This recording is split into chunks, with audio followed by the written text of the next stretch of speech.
This is Matt for Behind the Gloves in association with S-Chan Boxing and the new British Super Welterweight Champion. You told me yesterday you were confident in doing it, and you've done it. Talk to me, Ted, how are you feeling? I told everyone from the start of the week I was confident. I believed I was better than him all round. I proved that tonight. JJ Metcalf's a good, tough opponent, but I think I proved how much I've improved and how much I've come on, how I've recovered, how I've pushed on with my life and pushed on with my boxing career. And now I'm looking to push on with my career and do some big things. JJ Metcalf, tough customer in there. I mean, in the fourth round, I think you hit him with some very clean shots, and I was convinced, I thought this could be the end. Did you think in the fourth round you maybe got him out of there? Yeah, do you know what? I had him rocked, and I put a lot into that round. And in fifth and sixth round, I felt I won still, but he was trying to come back into it. And through experience, I knew he hadn't had a proper hard 12-rounder. I thought he's going to try and push now because he thinks I've put a lot into it. His coaches and that are telling him, look, push, he's put a lot into that round, he's going to get tired. So I used my experience, took a couple of rounds off, not doing as much. Then when it got to the championship rounds, I pushed the fight and got him out of there. We had the conversation,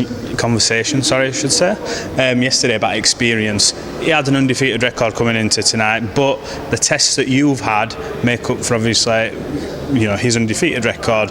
He may come in undefeated, but you've had, the controversial decisions, the hard fights against the more notable names. Was that key tonight? You mentioned championship rounds, and do you think ultimately your experience in the harder fights proved decisive? Yeah, definitely. Experience is a lot, you know what I mean? I think when I boxed Conway, I pushed the whole fight. I believed I won. Never got the decision. It was a draw. Then when I boxed Scott, I boxed the whole fight. Never got the decision. And then when I boxed Sam Egerton, I used a bit of both. You get what I mean? The experience, knowing when to box, knowing when to fight. And when I boxed Fitzgerald, I believed I won at least 6 out of the first 7, and another one between 7 and 10. You know what I mean? So I believed I won at least 7 rounds. So I thought I'd done enough to win, and then the last few rounds, instead of taking a risk when he was forcing a fight, I stood off and thought, let me just sail through.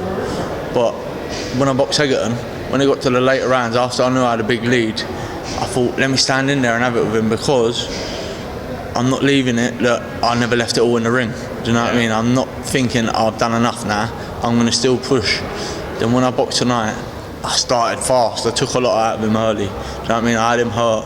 And I knew, you can see, if you look, I can see I'm maturing. My shots are hurting people. Like when I boxed Sam Egerton, I hurt Sam Egerton a couple of times. And it's about timing. And before, I may not have timed stuff right. You're rushing things. But tonight, I timed everything perfectly. I'd run enough rounds early. Had the rest when I needed the rest, used the experience. I weren't taking a lot of stick in the thing. I was standing in the pocket with him, but rolling, slipping shots, letting little body shots in, taking steam out of him. And then the championship round, I sat on him, dug deep, which he didn't think. I don't think he thought I would be strong enough to do. Yeah. But fighters will tell you, I love that. You know what I mean? Obviously, I try and box. Tony gets into me, box, because I can box. But I love to sit in there and have a fight. So I think everyone knows that by now. But I'm improving loads. I'm being more disciplined with my performances. And I showed that tonight, and it was a lovely shot that stopped him. It was. Talk me through the finish. What did you see as you were setting it up? Because obviously it looks like the end was near, and then you just pulled it out the bag. What were you seeing when that were happening? Do you know what? I was sitting in the pocket with him. And he was sitting there, and he was just doing enough to make sure, like, he looked like he was doing something. And I was digging body shots in, but then in the end, I could feel there wasn't enough power there to keep me off, so I could take risks. So I was pushing him back with a jab, opening him up, hitting him with body shots, then hitting him with headshots, hitting him with body shots, hitting him with headshots, but letting more than one shot go, letting him go in bunches, but hard. And I knew, when that shot hit him, I could see, if you look, I never just stayed in that corner because I knew he weren't getting up. I knew he weren't getting up before 10. Now, Ted, that's one of the best fights I've seen live. You can hear the punches and everything from ringside, and yeah, you're always in a fan-friendly fight. Does it feel good when you come out of these fights and basically you've stole the show? It's going to take a lot to beat that. Yeah. So how does it feel? And obviously you've got that belt back on your shoulder, and you know, in your opinion, you never deserved to lose it in the first place. So just talk to me how that feels. listen, if I looked and listened to the stick I took on Twitter, Instagram and stuff from when I boxed Garcia and other fights, I probably would have committed suicide, you get what I mean, if I weren't strong mentally, you know what I mean? But I never, because I'm strong mentally. I got through all these tough times, I pushed through, and I showed how good I am tonight, and I'm just buzzing. I'm happy to be back, you know what I mean? I'm saying I'm back, but I've always been there. I'm just happy to get what I deserve.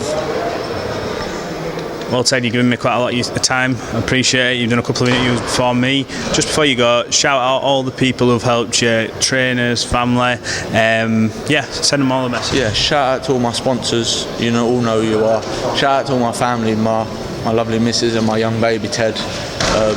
Shout out to Tony and Charlie who stuck by me. All the boys in the gym who stuck by me. And a special shout out to Bryn who supported me and got me into rehab and sorted my rehab out for me. Top man. And I wouldn't have been able to do all this without all these people supporting me.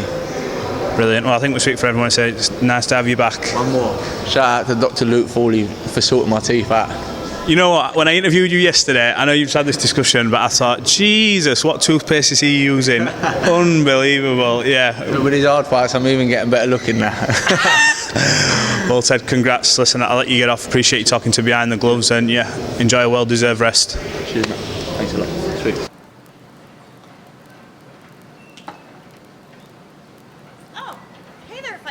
Didn't see you there. If you guys haven't already subscribed to my YouTube channel, make sure you go to do so by clicking right here, or else.